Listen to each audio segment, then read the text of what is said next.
NHL regular season recap, night 101. The Canadiens and Senators get us started in this one, and the Sens actually had a pretty good performance overall. They win this one by a final score of 4-1. They outshoot the Canadiens 28-25. They score the first 3 goals of the game, 2 in the first from Greg and Sanderson, 1 in the second from Shane Pinto, his first of the year, of course, after his very lengthy suspension. Kovacevic scores to make it 3-1 about 12 minutes into the third, but then the empty netter goes to Mateo Joseph.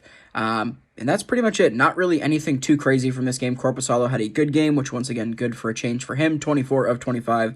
Jake Allen, 24 of 27. Not exactly boosting his trade value, but not a terrible game by his standards either. Nonetheless, a 4-1 victory for Ottawa.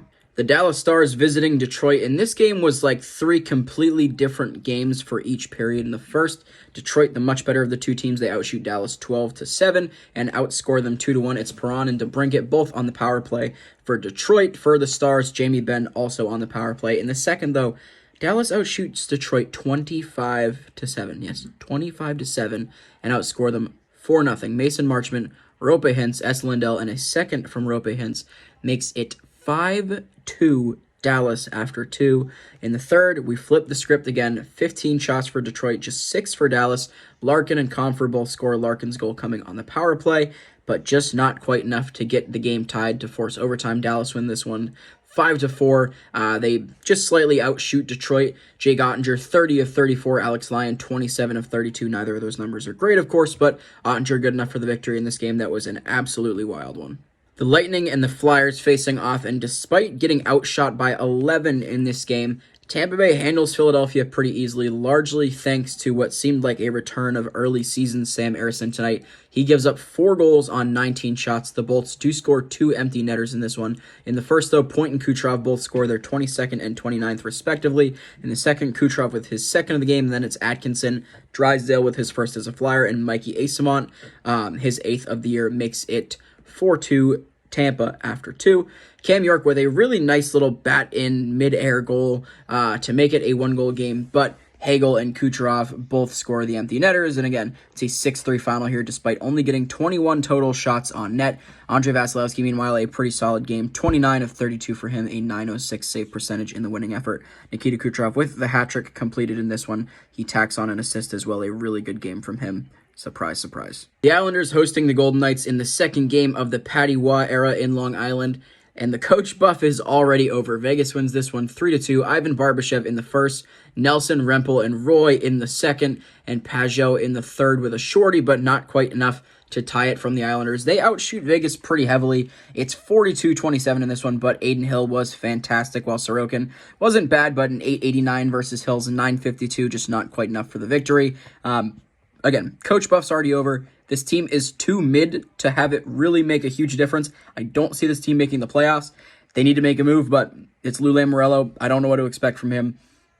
3-2 Vegas. Minnesota taking on Washington, and talk about 2 teams that are mid.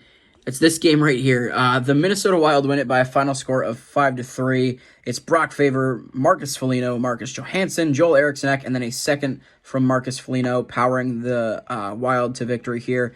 Mantha, Oshie, and a second from Mantha are the Caps' 3 goal scorers. Darcy Kemper, 25 of 30. Philip Gustafsson, 30 of 33. I really don't feel like talking about this game because, again, just the epitome of Washington. If you make it this far, John, sorry for not talking about the Wild. The Blues taking on the Calgary Flames, and this one's going to hurt for Flames fans. They were up 3-1 pretty late into the second period here. Mackenzie Weegar opens the scoring in the first. In the second, Brandon Saad ties it 8.5 minutes in, but Hanifin and Sharon Govich both score to extend the lead once again for Calgary to 3-1. With less than 3 minutes to play, Braden Shen makes it a 1-goal game with a shorthanded goal. You cannot have that late in the second period while leading. In the third, just under 7 minutes in, Kyrou ties it with his 13th of the year, and then less than a minute to play in regulation. It's Brandon Saad again, scoring to make it 4-3 St. Louis. They end up winning this one by that final. Jacob Markstrom not quite good enough tonight, 22 of 26.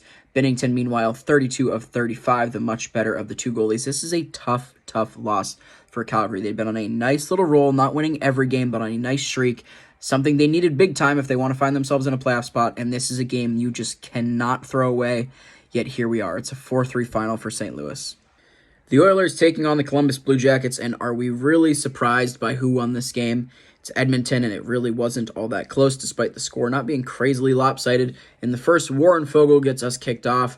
Dennis Ronkov scores to tie it. No goals in the second, and then in the third, in a span of 10 minutes, it's Evander Kane, Connor McDavid, and Dylan Holloway all scoring to make it 4-1 Edmonton. To tack things on, Stuart Skinner was very good in this one, 27 of 28, a .964 save percentage, and the first star, because they're one of the highest scoring teams in the league. Why not let their goalie also be very, very good right now? Edmonton's on an absolute heater. Columbus continues to struggle. They win this one by a final score of 4-1, and the Oilers are very, very hot. The Sabres visiting the Ducks, and Sabres fans, I'm sorry, I did my very best to curse this game for Anaheim. I did not tune in until about a minute before Jordan Greenway scored to make it 3-1. I then, of course, watched Okposo make it 3-2, and I was like, damn, maybe the Sabres are going to tie this, force overtime. Not so much. Adam Henrique with the empty netter with just over a minute to play, and it's a 4-2 final for the Ducks. The other goal scorers for Anaheim, 2 from Jakob Silfverberg, 1 from Sam Carrick on the power play. Those 2 goals from Silfverberg, just his 3rd and 4th of the year. Sam Carrick with his 7th. John Gibson, 28 of 30. UPL, meanwhile, 32 of 35. Both of them were pretty good, but again, UPL just not quite good enough for the win, getting out-dueled by John Gibson in this one.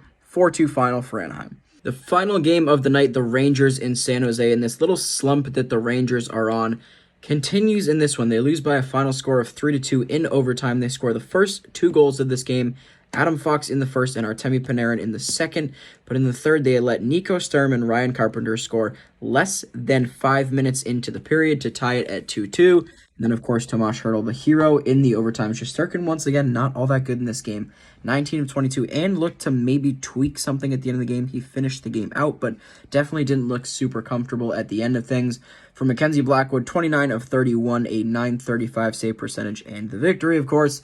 Despite the win, the Sharks remain in 8th place in the Pacific. No surprise there, while the Rangers also maintain their first spot in the Metro. But this little slide is definitely making things a little tighter up top at the Metro than we would have otherwise thought. But nonetheless, that's going to be it for NHL regular season recap night 101. We'll talk to you guys tomorrow. Still a decent number of games for Wednesday, so that's good to see, and we will talk to you guys then.